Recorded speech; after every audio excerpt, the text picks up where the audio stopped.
What's going on YouTube? It's AyoRichie here and we're back with another video. In this video I'm going to talk to you guys about how I like to build my own character, since there basically isn't a video like this on Leo really, unless it's like a lab video or just looking at options and things like that. But let's look at matches and just look at the approach in general. So going up against Bero here, who's another very formidable Leo player, who's been doing well offline and things like that, and honestly floating around the same ranks as me. But basically, you'll see that just generally I like to play very patient against Leo, because I feel like at some point there's just going to be an opportunity to get a big reward, and I feel like that is just my mindset against this character always. So no matter how many interactions I feel like I'll lose, like maybe I don't block a hell sweep, I don't block a down 4 2+3, you know, these types of things here, but I don't really let that stop me from playing the same game, because I know at some point I'm going to see a hell sweep or I'm gonna block a down 4 2+3, so I just basically hold that as my I don't know, my game plan, I guess. Like even here, block 3+4, I know it's a factor, but I'm just gonna let it hit me because I don't want to eat a block 2. But then at the same time, if he does another option like block 1, I want to be able to sidestep that as well. So I'm okay with taking like some chip damage. So obviously I'm on the offense now. Okay, now we go back to a defensive mode, and we're getting hell swept again. Down 4 2+3, that's fine. Just patient, not trying to get clipped by anything down back to his dumb range. I know that, so I have to be very cautious of how I'm backdashing in neutral, because I don't want to get clipped by that. But yeah, as you can see, things aren't really working too well for me. I'm not making the best decisions. But we get a good punish on FF4. Down jabs, looks good.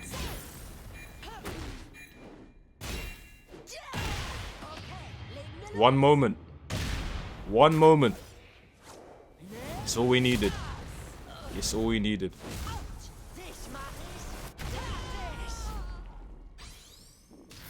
And I'm just wondering, just quickly actually, I kind of want to see. Okay, so no, it wasn't after this, but I'm wondering. Okay. I was just wondering. Let's continue. So yeah, just one read is all I wanted, and we got it. The crouch cancel down back 3, the famous crouch cancel down back 3, doing the business. Leo tracking issue there. I didn't even sidestep, but apparently the down 2 just magically whiffed. Cool character, man. Yeah, one thing I will say about this matchup, Leo versus Leo mirror, down back 2 is barely a move. It just always whiffs on Leo's hurtbox. So it's like it's really difficult to use that move. Yeah, using a lot of down jabs to just stop me from basically doing anything, and at first I couldn't really adapt to it. So let's see how this goes on, because this was played out yesterday. I don't really remember every interaction. That evasion is illegal, but it is what it is. It is what it is. You know, I could be doing the same thing on the other end. So find your options that beat Leo's heat smash on whiff. That's the only advice I can possibly give there. But yeah, how to break a player like me's defense. While playing Leo, down 4 is a must, of course. That is a button you just have to use. And then I feel like just trying to match the same kind of game plan of just being patient and just not trying to risk too much is something that will force me to be offensive, and then I'm playing out of my comfort zone. Because doing basically next to nothing versus Leo, if you have good defense, is in your best interest.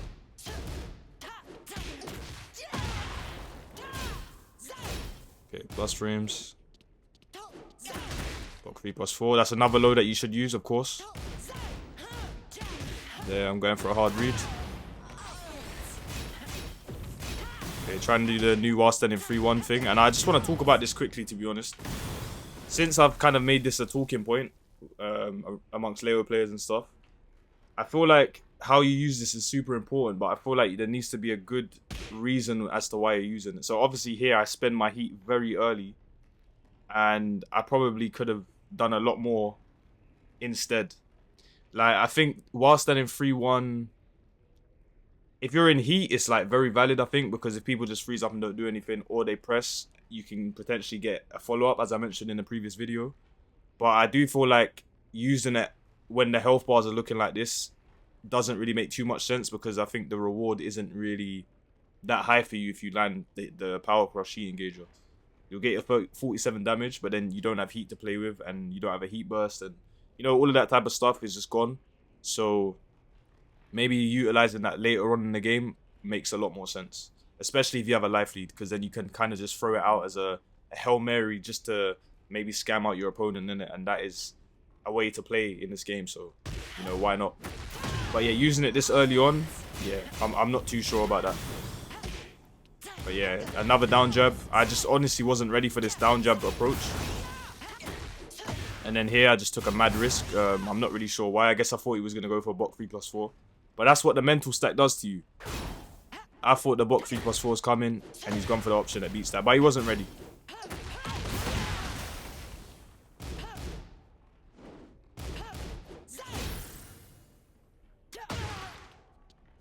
Did I try to block that? I wonder. Ah, too late. There you go. Alright, so game 1. Everybody gets the first game, you know. It happens. Let's go back to the replay list and let's move on to the next game. How do things change? How do I adapt to down jab, down fours, hell sweeps, all of these types of things? The Leo mental stack, if you will. Because the goal is to always just win the set. Always. If I'm playing a mirror match, I want to win every single set. That's just the competitiveness speaking, you know. Good block there. Whilst in the 3-1. I'm not respecting it. It was super early on in the set, so I don't mind if he power crushes.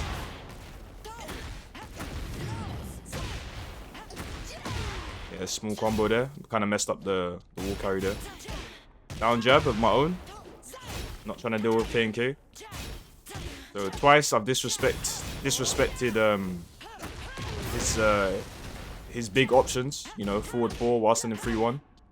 Twice I've just said no, I'm not going to deal with it. Third time I'm not going to deal with it.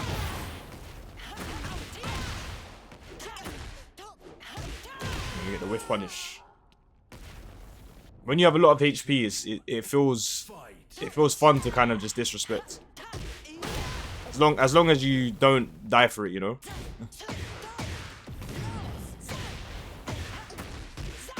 But yeah, it's a matter of when and why, you know. When do I disrespect and why am I disrespecting? Okay, just patience, not trying to get clipped like I did before with the heat smash. Okay, he's found an option that kind of deals with while standing 3-1. Down jab again.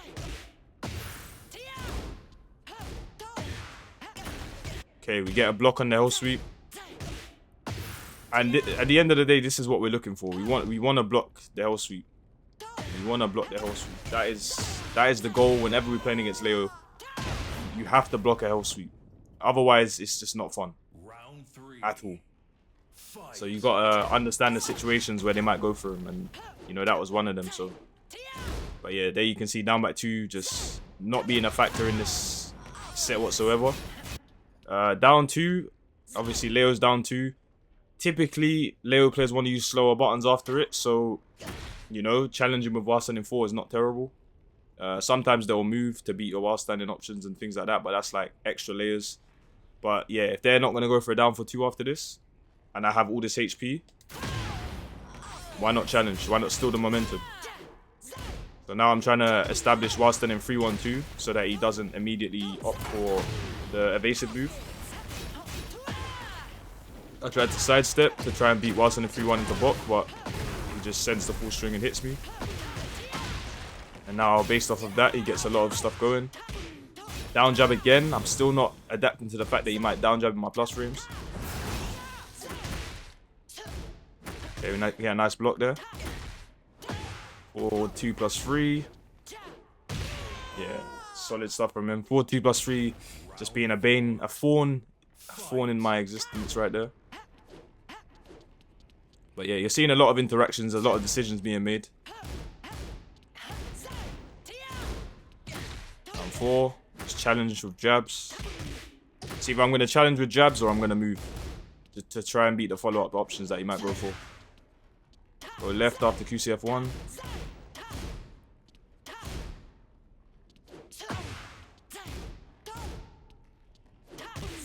Okay. Good options from him, chasing down Kempo. Doesn't confirm anything after the forward 4, luckily for me. But yeah, a lot of ducks after my highs as well. A lot of down jabs when I'm trying to take my plus frames. So he's basically figured out what I like to use just in general when the back and forths are happening. So again, down jab and then whilst in a 3-1-2 frame trap. So the stuff that I'm comfortable using, he's kind of figured out how to interrupt, disrespect, which is, you could say it's him doing his homework, to be fair. Because it did feel like whenever I was trying to get anything started, it was like, nah, you're not doing that. You're not doing that. And then my reward came from just like block punishment and just persistence with movement. And playing fast in neutral, it's hard to comprehend, but it's something that you have to do just to stop your opponent from getting anything started. You know, single jabs, down jabs like he's doing. Like, you have to keep these things as a factor throughout the set. I got greedy there, but we get the punish on the spring kick. Obviously, it's like minus 22, so the hell sweep is valid, believe it or not. Yeah, trying to use a lot of back 2-1 because he knows I'm not going to duck it. Yeah, up forward 2. Big magic 4. No punish. That is just such a Leo player thing, and that's exactly why he blocked low. Because he would have done the same thing, I think. Sometimes when you block back 4-1, you can get stun locked because of back 4-1 until the 4, which obviously leads into forward 4, which you can't punish, which is +9 on block. So yeah, I was just stuck behind that, and he was like, yeah, okay. He didn't punish, he's gonna go for a hell sweep. It's kind of like a Kazuya player thing to do.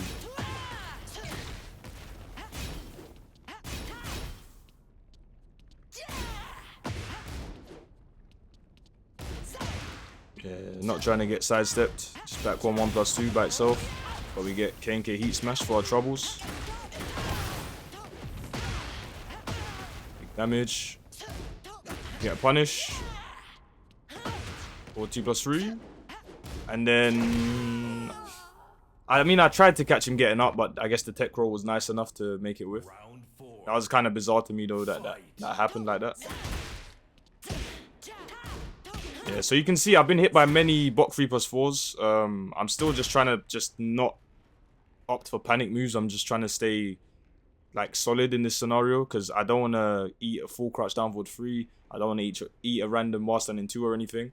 So just still patient, still not really trying to interact too much, just throw out a single jab. You know, not an immediate timing, just trying to see what he does afterwards. Try to get whiff punish, a bit greedy on my end. We get the sidewalk on the bot 2. And that was a pretty late sidestep, to be fair. It was kind of like he went into bot. He went into bot, and then I go for my sidestep once he's in bot. So obviously bot 1-2 would have clipped me here, but it's not a very common option. So I'm only really thinking about the low or the high. Sorry, the low or the mid. So, you know, why not go for a sidestep? If he hits me with the low again, okay, I'm going to get annoyed, but yeah, we managed to get a punish here. Could have been more optimal, but we take it. Still patient. Okay, that wasn't patient, but he wasn't ready to whiff punish, luckily. Okay, we get the reaction block on the down for 2+3, and like I said from the beginning of the video, these are the buttons we're looking out for always. So you can see it's absolutely a reaction block. I'm looking for this move, and we get the block just in time. Then we get the punish, and then I assume we get some momentum started. Okay, that was interaction of all time. Alright, sidestep on the forward 2. And unfortunately, this is why you have to be patient when playing Leo, because there will be times where it's like, you know what, their backs to the wall, let me just throw out something safe, and then you just get sidestepped. You know, because from distance, what are you really threatening as Leo? Not much. Unless it's like really on the slow side, like QCF 3+4 or something like that. QCF 2-1. But then at this range, QCF 2-1 can even whiff as well. So like here, I can easily sidestep a QCF 2, sorry. So yeah, we get the big punish on this. Takes him to the wall. Floor break.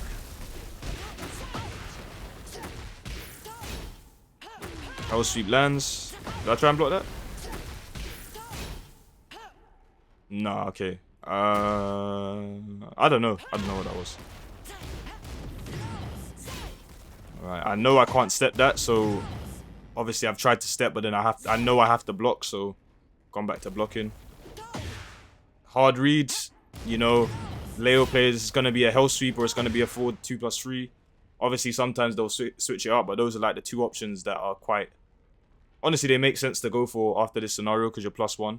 And your hell sweep crushes jabs at +1 and 0, so yeah, forward 2+3 as well, just in case they retaliate.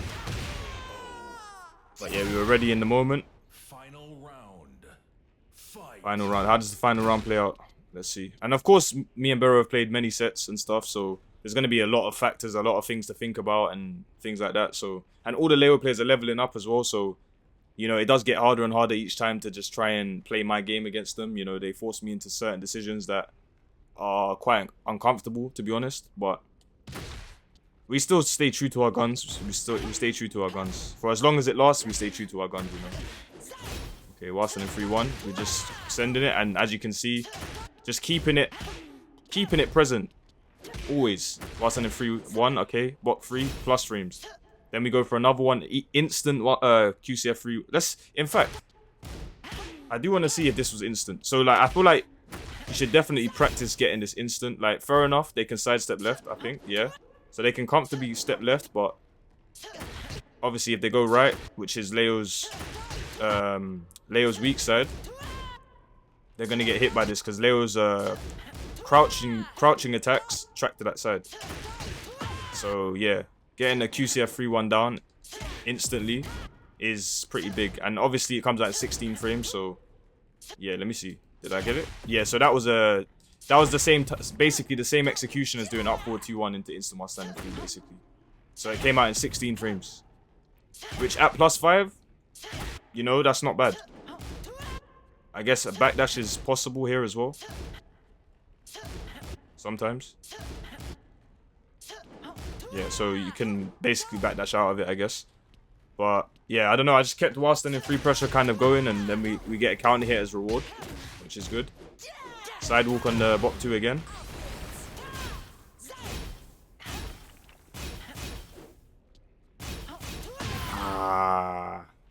While standing 3-1-2, man. So this round we just basically won thanks to while standing 3-1-2. So yeah, man, it's a fun tool to play around with. I don't think it's broken or anything, but I do feel like it's just something fresh to use, something fresh to kind of mess about with.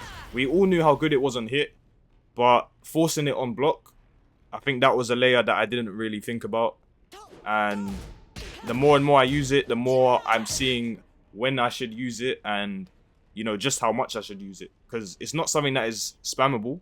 Because I've run into some players that are, you know, showing me options that are like really insane against it. And like, I can basically barely get anything going when using it. So yeah, it's definitely a time and place thing. Like, sometimes you can use it and it will give you great reward. But yeah, definitely not spammable. So just keep him at the wall here. Yeah, so yeah, I think he just got annoyed trying to deal with it. As you can see, he went for forward 2+3, which he has been doing in the past, which beats the block options. So if I do this into this, oh wait, no, this was the first one. So yeah, as you can see, so he was trying to basically steal the momentum rather than, you know, stay patient and wait for me to do something stupid. So yeah, the Watson in 3-1-2 manages to sort me out in this scenario. So yeah, Leo Mirror, obviously a lot of factors, a lot of interactions. It's very difficult when, you know, one of the players is like really passive and then the other one's trying to be aggressive. You know, it's hard to don't know. It's just really weird. Like hurt box situations, like down back two not really working. Kempo always being a factor. Bot crushing, down back three crushing. Like so much to just. This is why you have to be passive, because you have to bait out down back threes, you have to bait out forward 2+3s, and the character doesn't really allow you to just keep pressing because of parries, because of evasive moves. So it's just a lot, and this is a big reason why when I'm playing against Leo, I'm just patient, and I'm just like, okay, let me look for the big lows. That's obviously going to be an issue in the set, and let me try and move as well as I can around moves like QCF 2-1, down forward 2. Am I really going to risk my life trying to step it down forward 2 if I don't know the situation? Like, if I know that I can step it, cool, I'll step it. While standing 2, a button that has dumb tracking as well. So, yeah, how you move is important. How you decide to press is important. Throwing out a single jab from time to time will get you out of jail, will force the Leo player to be a lot more risky. Like, let's say for instance, they do QCF1 into like full crouch down forward 3. Okay, cool. But look what they just risked to beat your single jab. You know? And it's like, what else are they gonna do to beat a single jab? Are they gonna duck and then call it out like that? And then it just becomes a game of, you know, are you gonna check them in these situations? And if you don't check them in these situations, you're gonna run into like Watson in threes, Watson in 4-1+2s, and then that's when you want to sidestep, and then it becomes Tekken, you know? So once you know the matchup, fighting Leo, you will realize that there's a lot of Tekken things happening. The more you press into Leo, you will realize that this character is not a Tekken character. This character is an evasive and annoying character to deal with, but there's definitely options to kind of play around what the character does, weighing up the strengths and the weaknesses, and just deciding what you want to eat, what you want to don't eat. Sorry, what you don't want to eat, and yeah, going off of that. So that is generally the Leo experience. I feel like, you know, however well you get your defense is going to matter a lot when fighting this character. Your reactions, timing, because of down forward 2s, magic 4s. Even single jab with Leo is so good. Tracks to the left a little bit, so you can't really move as freely as you'd like to against the character, because, you know, down forward 2 has pretty good tracking, single jab has pretty good tracking, forward 2 has pretty good tracking and has an install string attached to it. So yeah, this video is a bit of a ramble, you know. Didn't really, you know, look into how this set went, or, you know, do any prior research. I just kind of clicked record and just said, you know what, we're going to look at this video, and hopefully it helps some people when playing against Leo, but also hopefully it gives you an idea of just a better way to optimize Leo in the matchup, you know, the Leo mirror per se. So yeah, man, this is my approach to fighting Leo. And yeah, if you approach the character differently and feel like you have a more optimal way to fight Leo, then let me know. And other than that, I've been AyoRichie, and if you like the video, please leave a like, comment, and subscribe, and I'll see you guys in the next one. Peace.